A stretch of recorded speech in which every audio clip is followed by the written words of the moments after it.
Have you ever felt trapped on an endless cycle, constantly doing more, achieving more, and yet never feeling truly fulfilled? Today, we'll reveal exactly why we get stuck on that endless hamster wheel of doing and offer a powerful shift to finally unlock genuine fulfillment.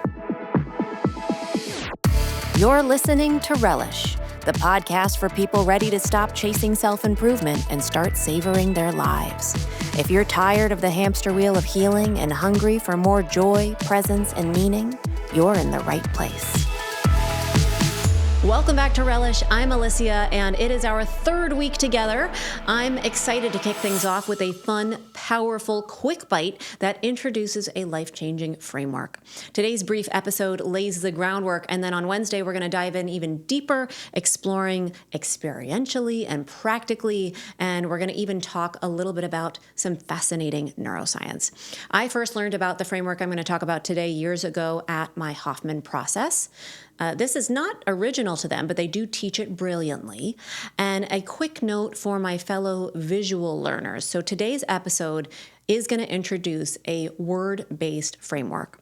And if you are like me and you find auditory explanations a little bit tricky, I am going to be very intentional and clear with my words. But just so you know, we do have visuals available on the YouTube video and helpful notes linked in the show description as well. Okay, so let's get into it. Most of us learn to approach life through this sequence: do, have, be. It goes like this. If I do the school, I'll have the job that I need to be happy or successful. If I do the dating, I'll have the marriage, the partner, and then I'll be fulfilled. Does this sound familiar? Okay, I'm sure you have your own examples, but there tends to be this belief deeply ingrained that if I do enough, then eventually I'll have enough, and only then can I be okay. I know I certainly learned this sequence very early on, and what I found is it kind of trapped me on what felt like a relentless hamster wheel of doing. Always striving, always chasing the next achievement, hoping that whatever that reward was would finally make me feel okay. It would finally make me feel whole, complete. But does it ever arrive? There was always this sense of, when I get there. And whatever did come, it was always fleeting. And so soon enough, I'd find myself chasing again. Why?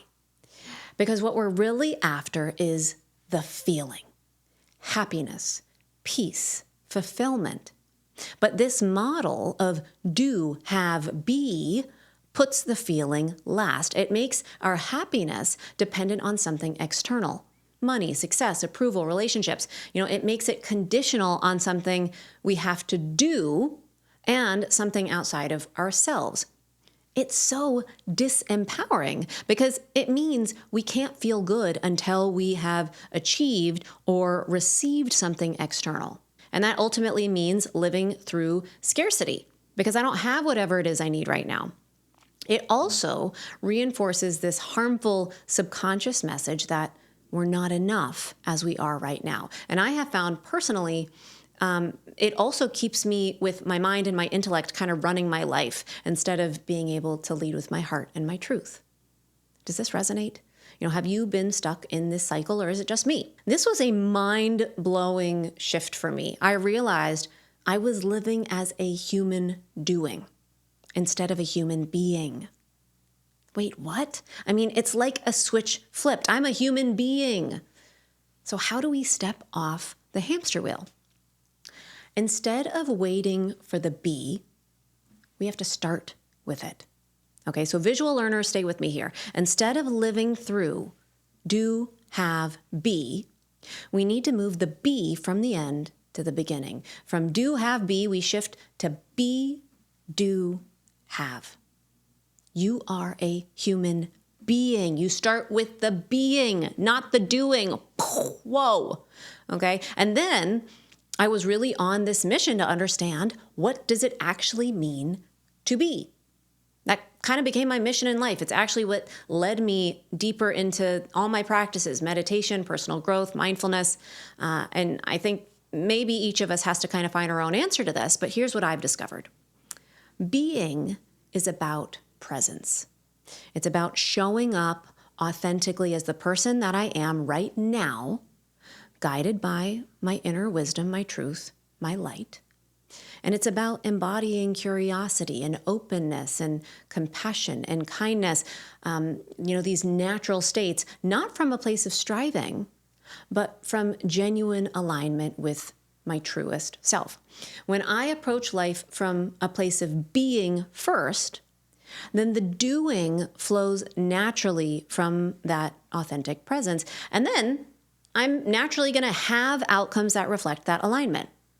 The things that I achieve can then actually feel genuine and fulfilling and meaningful rather than empty accomplishments that are kind of temporarily soothing. Is this landing?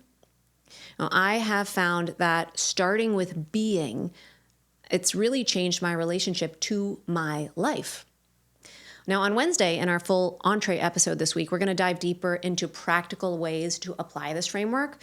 We're going to explore embodiment and what it actually feels like to live from being rather than doing. And I'll also share some neuroscience behind why this approach genuinely changes your experience to life. But for now, I invite you to just simply start noticing, where have you gotten caught in the do, have, be mindset? Doing, doing, doing. And what might shift if you experimented with be, do, have instead? I just want you to sit with it, reflect on it. Feel free to jot it down or message me your thoughts. Okay, so that was your quick bite, and I would love to hear your insights. Did this spark something in you?